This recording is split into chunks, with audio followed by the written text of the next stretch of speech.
dating, it can be tricky or challenging at any time, really. Yeah, don't I know it? But throw in a few family dinners, extra parties, and the pressure of finding the perfect gift.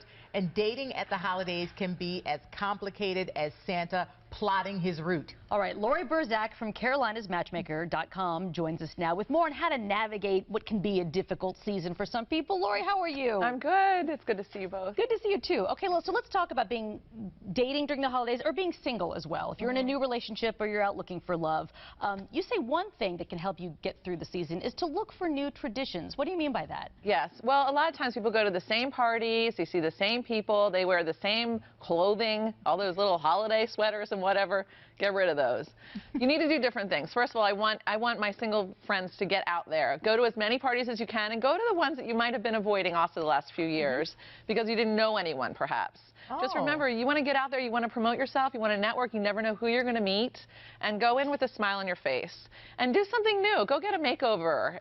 You know, go buy some new clothes. Feel fresh. Do something new so that you're feeling like really going in fresh and excited and festive in the season. It's a good attitude. Yeah. Yes. And 'tis the season for giving, and a lot of people give of their time. Yes. This time of year. Yes. How is that important on the single scene? Well, I think it's important sometimes to get out of your little zone. Sometimes you know, you tend to sort of go inwards when you're in the holiday season. So I'm encouraging people to get out of themselves and go volunteer. One of my favorite organizations in town is the Cystic Fibrosis Foundation. I actually have partnered with them last year, and I'm doing it again this year. They have a wonderful organization. They have a lot of young professionals, all ages really, and I have a couple of meetups that are coming up where we're going to be raising money for them. So check out my website for that information. But pick whatever charity is of your choice and just go and volunteer. It's such a good time. There's a lot of people that are in need at this time of the year, and it just makes you feel good. And plus, the people that you're interacting with, you all have a common denominator.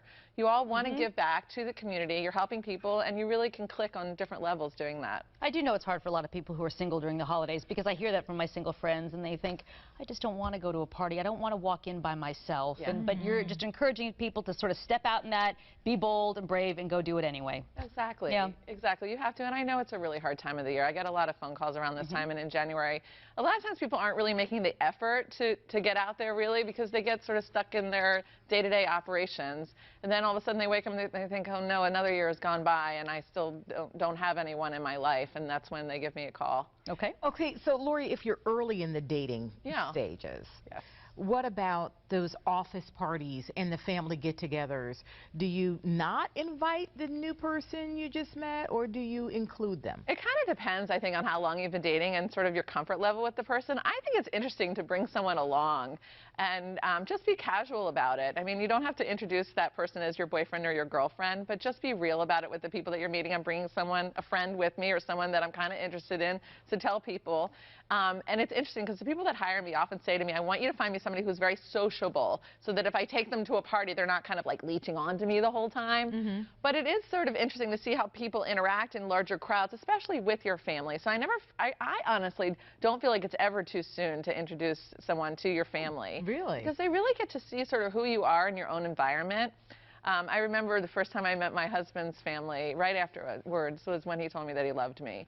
It's like he almost like needed to have that green light from his family just to say, you know what, this works for us. Okay, and so just go for it. Bring them to the party. Introduce them to your family. Don't worry. I think people get really hung up on, but we've only been dating this amount of time, so it's too soon to introduce him to my parents. It takes them to that other level, that foundational level of like who you really are when you meet somebody, when you introduce to your family. Okay, that's good. Yeah. What about when it comes to exchanging gifts? I know that in a new relationship that can feel like a loaded situation. Yeah, it can be. And I think that you just need to be upfront about it. I mean, I think with everything in a relationship, no matter what kind of relationship you have in life, you just need to talk about things. Just say, hey, are we doing the gift thing this year? Just be casual about it. Yeah. And it doesn't have to be this huge romantic gesture. I mean, it could be like a favorite CD or a wonderful bottle of wine or whatever.